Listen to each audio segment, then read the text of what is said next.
Paul, apôtre de Jésus-Christ, par la volonté de Dieu, aux saints qui sont à Éphèse et aux fidèles en Christ Jésus. Que la grâce et la paix vous soient données de la part de Dieu notre Père et du Seigneur Jésus-Christ.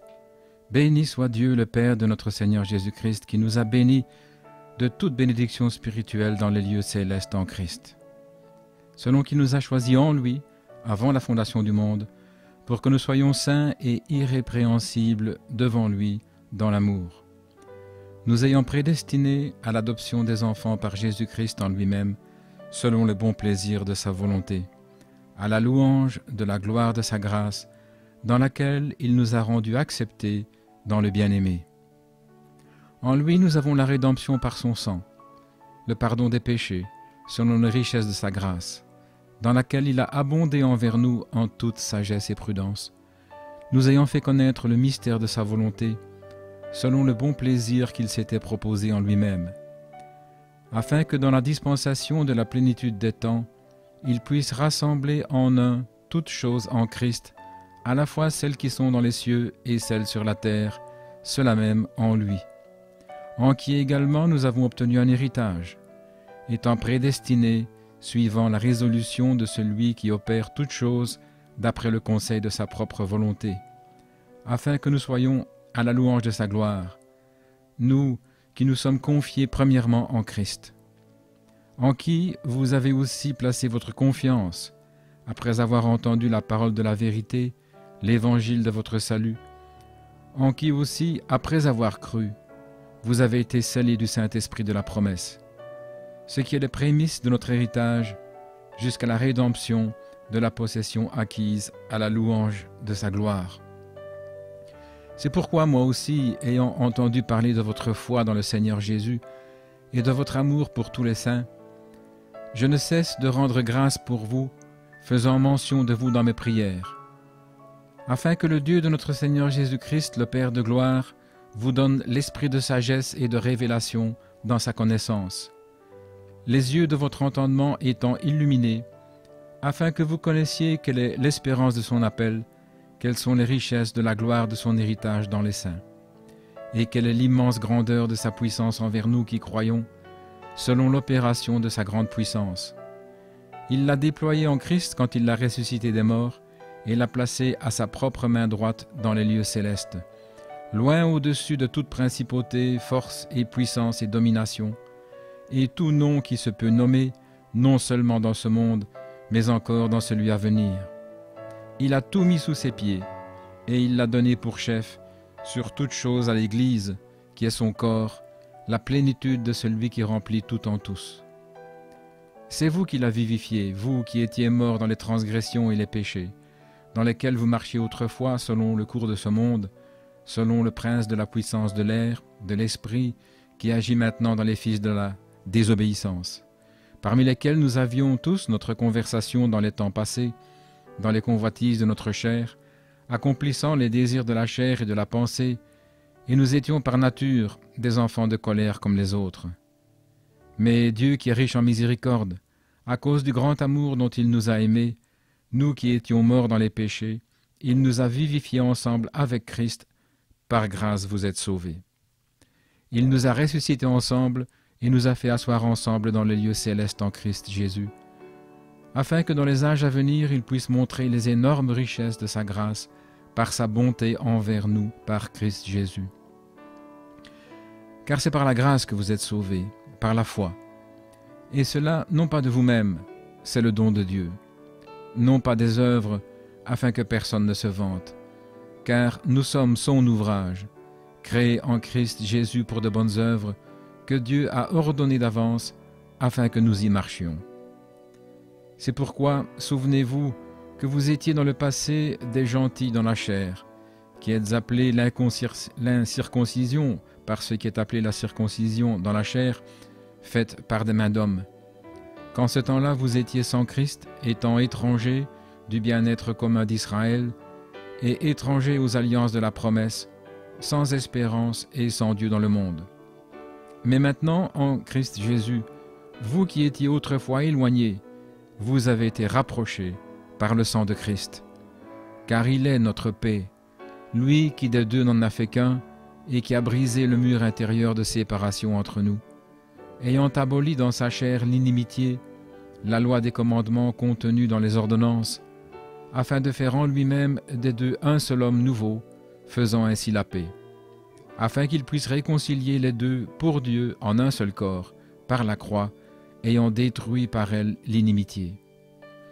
Il est venu et vous a prêché la paix, à vous qui étiez loin, et à ceux qui étaient près, car par lui nous avons tous les deux, accès par un seul esprit au Père.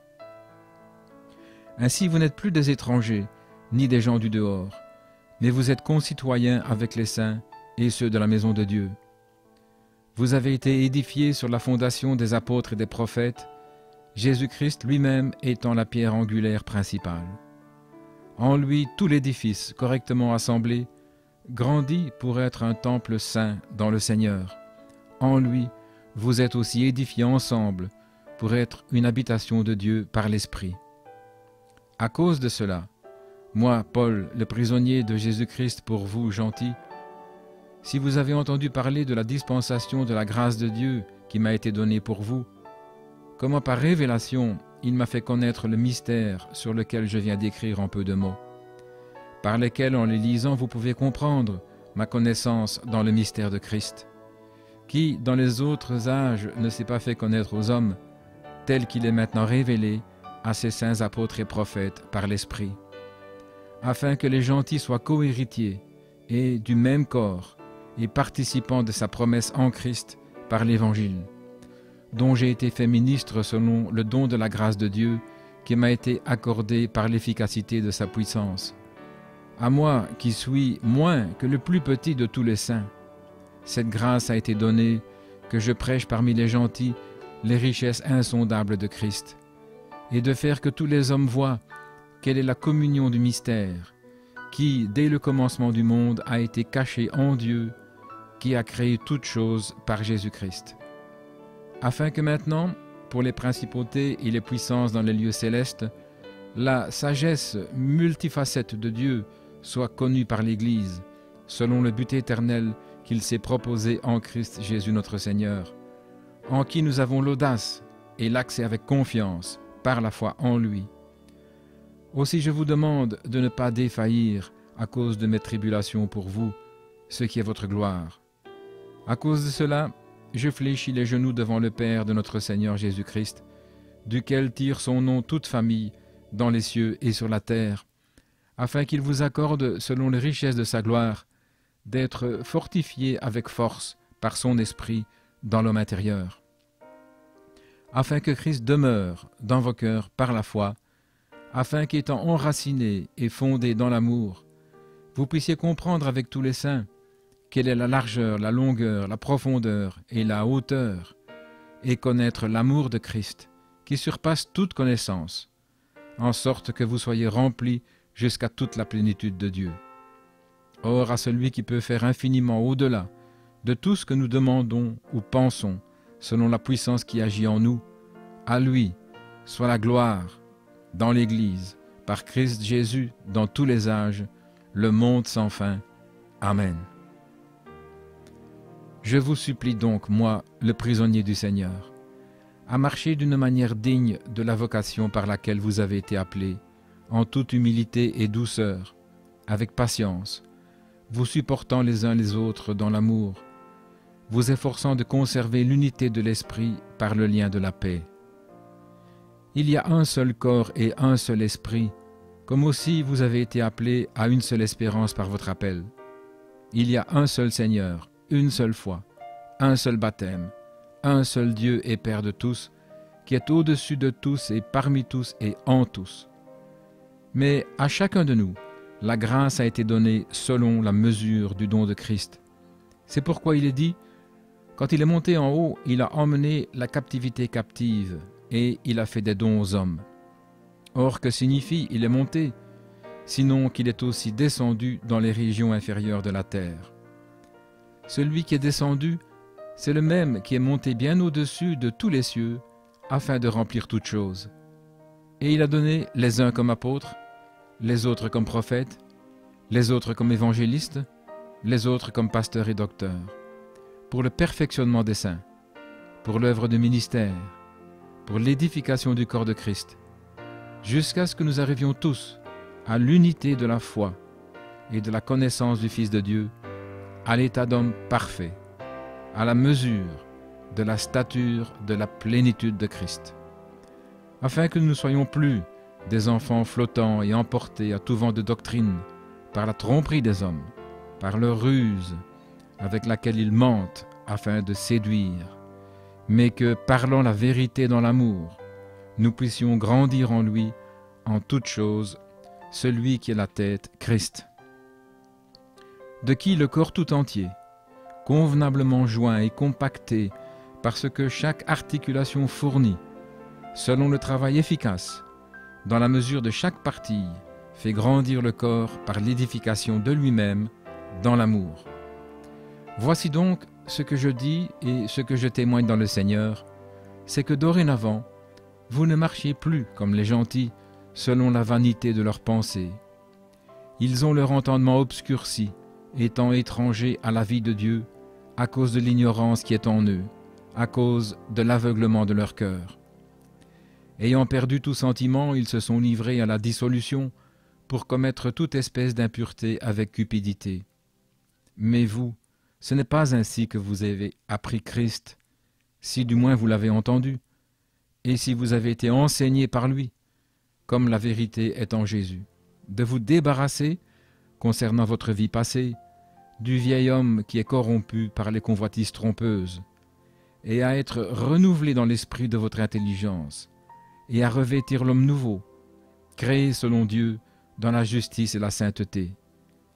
C'est pourquoi, en renonçant au mensonge, et que chacun de vous parle selon la vérité à son prochain, car nous sommes membres les uns des autres. Si vous vous mettez en colère, ne péchez point. Que le soleil ne se couche pas sur votre colère, et ne donnez pas accès au diable. Que celui qui dérobait ne dérobe plus, mais plutôt qu'il travaille, en faisant de ses mains ce qui est bien, pour avoir de quoi donner à celui qui est dans le besoin. Qu'il ne sorte de votre bouche aucune parole corrompue, mais ce qui est bon dans un but d'édification, afin de communiquer la grâce à ceux qui entendent.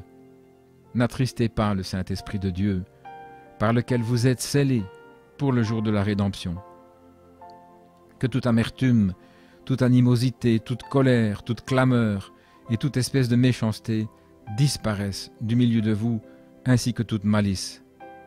Soyez gentils les uns envers les autres, avec un cœur tendre, vous pardonnant réciproquement, comme Dieu vous a pardonné à cause de Christ.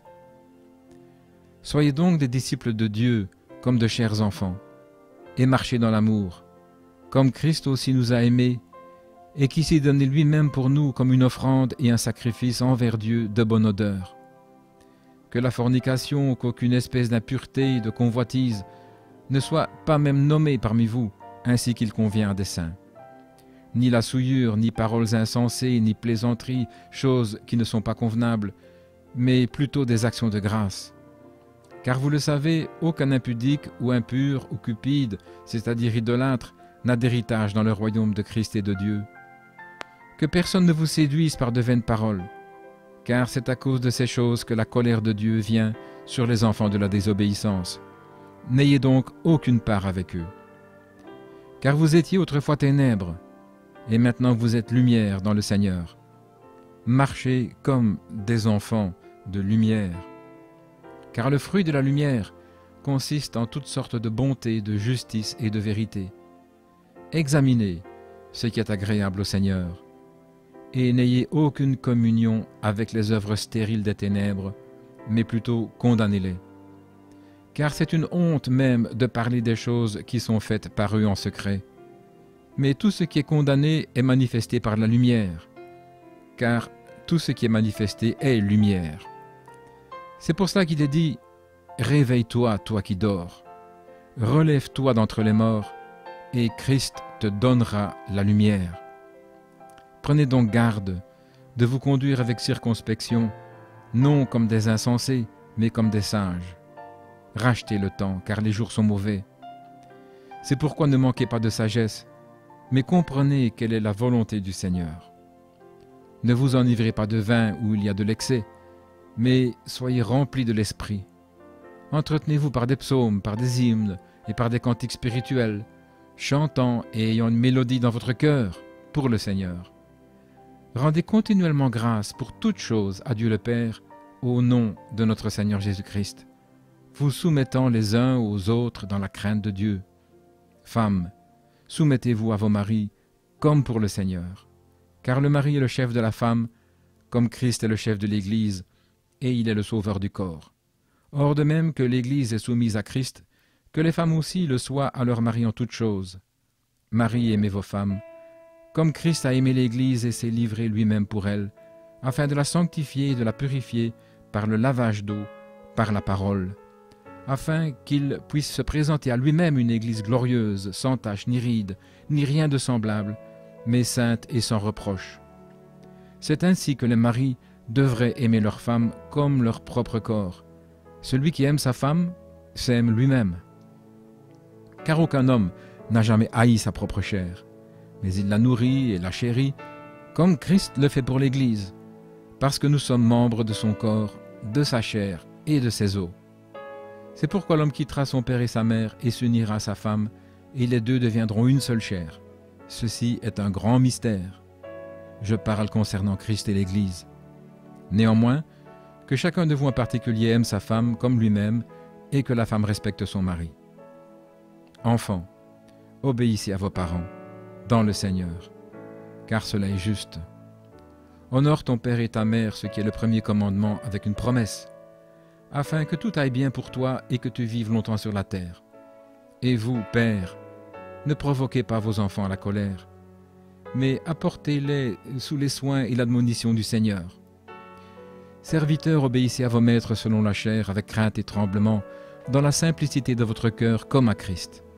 Non pas seulement sous leurs yeux, comme pour plaire aux hommes, mais comme des serviteurs de Christ, accomplissant la volonté de Dieu du cœur, rendant service de bonne volonté, comme servant le Seigneur et non des hommes, sachant que quelle que soit la chose qu'un homme fait, il en recevra l'appareil du Seigneur, qu'il soit serviteur ou libre. Et vous, maîtres, agissez de même à leur égard, et abstenez-vous de menaces, sachant que votre maître aussi est dans les cieux, et que devant lui il n'y a point d'acception de personne. Finalement, mes frères, soyez forts dans le Seigneur et dans la force de sa puissance. Revêtez l'armure complète de Dieu, afin de pouvoir tenir ferme contre les ruses du diable, car nous ne luttons pas contre la chair et le sang, mais contre les principautés, contre les puissances, contre les gouverneurs des ténèbres de ce monde, contre la méchanceté spirituelle dans les lieux élevés. C'est pourquoi, prenez toute l'armure de Dieu, afin de pouvoir résister dans le mauvais jour, et après avoir tout fait, tenir ferme. Tenez donc ferme, ayant vos reins saints par la vérité, et portant la cuirasse de la justice, et les pieds chaussés de la préparation de l'évangile de paix. Prenez par-dessus tout le bouclier de la foi, avec lequel vous pourrez éteindre tous les traits enflammés du malin. Et prenez le casque du salut, et l'épée de l'Esprit, qui est la parole de Dieu. Priez toujours, avec toute prière et supplication dans l'Esprit. Veillez à cela avec toute persévérance et supplication pour tous les saints. Et pour moi, afin que l'expression me soit donnée de pouvoir ouvrir la bouche avec audace pour faire connaître le mystère de l'Évangile, pour lequel je suis ambassadeur dans des liens, et que j'en parle avec audace comme je dois en parler, mais afin que vous sachiez aussi ce qui me concerne et comment j'agis. Tychik, le bien-aimé frère et fidèle ministre dans le Seigneur, vous fera connaître toutes choses, lequel je vous ai envoyé dans le même but, pour que vous connaissiez nos affaires et pour qu'il console vos cœurs. Que la paix soit avec les frères, et l'amour avec la foi de Dieu le Père et du Seigneur Jésus-Christ. Que la grâce soit avec tous ceux qui aiment notre Seigneur Jésus-Christ dans la sincérité. Amen.